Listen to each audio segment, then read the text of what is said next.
जय श्री राम। मित्रों, योगेश अनंत काले का सभी सुनने वालों को प्यार भरा नमस्कार। अपने शासनकाल के पहले ही वर्ष अपने ही बेटे की बगावत जहांगीर को देखनी पड़ी और ये नशेड़ी अपने कुकृत्य को उसने पूर्वायुष्य में जो किया था उसे वो मात्र भूल गया। अपने बेटे के बारे में ये बड़ा चिंतित दिखाता है। अपने आत्मवृत्त में लिखता है कि मेरे बेटे के दिमाग में शैतान घुस गया है। पता नहीं ये किसके साथ रहता है। आज मैं बहुत आहत हूं कि मेरा बेटा मेरा सबसे बड़ा शत्रु बन गया है। मैंने उसे नहीं पकड़ा। ये मैं जानता हूं कि ऐसा करने से मेरे ताज पर खतरा मंडरा रहा है। ये खुसरू 1606 में पंजाब भाग गया था। वहां उसने गुरु अर्जुन देव जी की मदद ली थी। वहां उसके साथ और भी मुगल सल्तनत के कुछ नाराज सरदार मिल जाके। अब ये सब सरदार जहांगीर से बड़े नाराज थे। खुसरू जब लाहौर में खुसरू ने घुसने की कोशिश की तो लाहौर का गवर्नर था, उसने उसे रोक दिया क्योंकि वो जहांगीर का वफादार था। इस घटना के मात्र 20 दिन में ही खुसरू को पकड़ा गया, उसको जंजीरों से बांधा गया, पुरानी दिल्ली में घुमाया गया और जहांगीर के सामने पेश किया गया। इसके साथ ही हमारे सिख गुरु अर्जुन देव जी महाराज को भी पकड़ा गया। उन पर जहांगीर ने आरोप डाला कि उन्होंने खुसरो की बड़ी मदद की। गुरुदेव जी की सारी संपत्ति जब्त कर ली, 2 लाख रुपए का जुर्माना भी लगाया गया। और एक चीज जहांगीर ने गुरुदेव से आग्रह किया कि गुरु ग्रंथ साहिब की कुछ लाइनें आप हटाएं। सीधी बात है, गुरु अर्जुन देव जी महाराज ने सब ठुकरा दिया और जुर्माना भी नहीं भरा। गुरु ग्रंथ साहिब में छेड़खानी करने का तो प्रश्न ही नहीं उठता। जून 1606 में लाहौर के रावी नदी के किनारे दोपहर के वक्त उबला पानी डाल के गुरुदेव जी को प्रताड़ित किया गया और उसके बाद शाम को उन्हें मार डाला गया। मित्रों, ये सारे इस्लामी मोमिन का जो डीएनए है ना, ये एक जैसा है। आसमानी किताब में जो लिखा है वही उसे जमीन पे लाना उन पे फर्ज अदा किया गया है। अब जहांगीर ने इस कत्ल और कुछ लोगों को दिए गए सजा के बारे में विस्तार से लिखा है। इन सब लोगों ने खुसरो की मदद करने का उन पे आरोप था।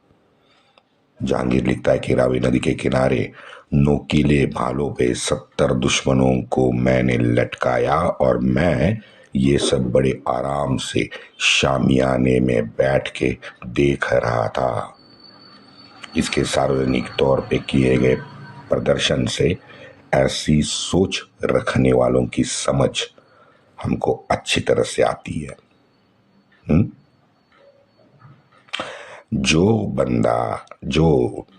जिसने अपनी तथाकथित अपनी जानशीन बिलव्ड नूरजहां को नहीं छोड़ा, उसे हमारे भांड कथाकार वामपंथी न्यायप्रिय शासक कहते हैं। इस न्यायप्रिय शासक ने अपने खुद के बेटे को खुसरू को अंधा बना के कैद किया। माफ करना।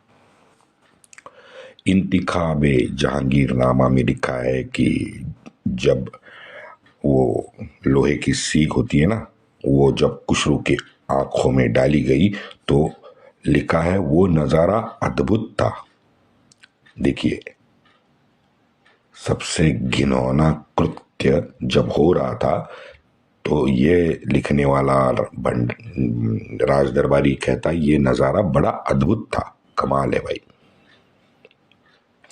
इन मोमिनों के लिए मैं जैसे बार बार मैंने कहा है कि कुरान उन्हें जर, जमीन और जोरू, लौंडीबाजी, ये त्रिसूत्री के फ्रेम में ही जकड़ के रखता है। उन्हें इंसानियत, जमहूरियत और इस्लामियत सिखाई जाती है, लेकिन ये सब कुछ है श्रद्धावानों के लिए, क्योंकि अश्रद्धावान या बुत परस्त काफिर को इस धरती पे रहने का अधिकार ही नहीं है। ये पूरा जहां सिर्फ और सिर्फ अल्लाह का है। ये तो मोमिन का भी नहीं है, ये सिर्फ अल्लाह का है। इसलिए वो भांड साजिद रशीदी, आपने नाम सुना होगा, टीवी पे बहुत भौंकता है। साजिद रशीदी हमेशा कहता है कि इस्लाम नकल का नाम है, अकल का नाम नहीं है। चाहे मोहम्मद कासिम हो, वो खूनी मोइनुद्दीन चिश्ती हो, वो निजामुद्दीन हो, वो कौन था, वलीउल्लाह हो, तुगलक से लेके सर सैयद, मौलाना आज़ाद से लेके रशीदी, मदनी, रजा, वो दिल्ली का बुखारी और ये अपना हैदराबाद का जोकर हो। आप इन सब की मित्रों सोच देखिए, बिल्कुल एक समान, बिल्कुल बिल्कुल एक समान। सोचने की मित्रों ये बात यह है कि इन 1600 साल में दुनिया कहाँ से कहाँ पहुंच गई, लेकिन ये मोमेडियन की सुई जो है वो वहीं 640 में अटकी हुई है। आप मुझे समझाओ, आप सोचो, आप इनसे क्या बात करेंगे बताओ। सौहार्द भाईचारे की बात है, आप इनसे कैसे करोगे, कौन से लॉजिक आप लगाओगे। ये अमन की आशा, हाँ, सहिष्णुवाद, गंगा जमुना तहजीब, एक DNA, ये सब तरह की तो कोशिशें हो गई, और क्या चाहिए। मार काट, दंगे, पत्थरबाजी, ये तो 1600 साल से हो ही रहा है। इससे क्या होगा, कुछ हुआ है आज तक। मस्तिष्क में जो अंधकार है, जो कूड़ा कचरा भरा हुआ है ना, उसे साफ कौन करेगा। हमारा शास्त्र कहता है कि नफरत अगर मस्तिष्क में मति नफरत से भरी हुई है तो वो सेवा से ही निकलती है। कौन करेगा भाई सेवा, हम उनकी सेवा करें और उनसे नफरत मिटाएं, क्या करें। ये आत्म प्रौढ़ी अहंकारी मोमेडियन, उनके मन से नफरत हम कैसे निकालें, ये कर्तव्य हमारा थोड़ी ना है भाई। सुधारना तो तुमको पड़ेगा, मानना तो तुमको पड़ेगा, सह अस्तित्व आपको मानना पड़ेगा। अगर किसी गड्ढे में पानी जमा है और उसका रूपांतरण कीचड़ में हो गया और उसमें दुर्गंध आने लगी तो उसे साफ कौन करेगा भैया, आपको ही तो करना पड़ेगा। आजकल जिस तरह से हमें हिंदुओं को भ्रमित किया जाता है वो मुझे ज्यादा परेशान करता है। तो खुल के मेरे विचार मैं आपके समक्ष क्यों ना रखूं, आप मुझे बताएं। रावी के किनारे अपने सगे बेटे कुशरू की आंखें निकाल के उसे जहांगीर ने दंडित किया। यह इस समय के आसपास जहांगीर ने मेवात पे हमला करके उसका शहजादा परवेज और जफर बेग को भेजा, लेकिन वहां हमारे हिंदू फौज ने बहुत बुरी तरीके से जहांगीर के फौज को शिकस्त दे दी। 1608 में इसने फिर मेवात पे हमला किया। इस बार उस शाही फौज का नेतृत्व कर रहा था एक धर्मांतरित राजपूत, उसका नाम था महाबत खान। यहां मित्रों आप देखो कि राजपूत को राजपूत के सामने जहांगीर ने खड़ा किया, लेकिन ढाक के 3 पात, वही हुआ जबरदस्त पराभव। अब सेनापति बन चुका था खूंखार अब्दुल्ला खान। लेकिन अब्दुल्ला खान बूढ़ा था। अब्दुल्ला ने राणा प्रताप के अमीर सिंह के खिलाफ जोरदार हमला बोल रखा। ईश्वर की कृपा से अमर सिंह बच गए। अब्दुल्ला ने हमला तो बोला, लेकिन फिर भी मेवात अजिंक्य रहा। जहांगीर तो जैसे जिद पे अड़ा था कि उसका मंडिक राजा था, राजा बसु, उसको कमान सौंपी, लेकिन राजा ने अपने आप को असमर्थ करार दिया। 1613 में जहांगीर ने आजम कोका को मेवात की सुपारी दे दी। कोका के साथ उसने शहजादा खुर्रम को भेजने का तय किया।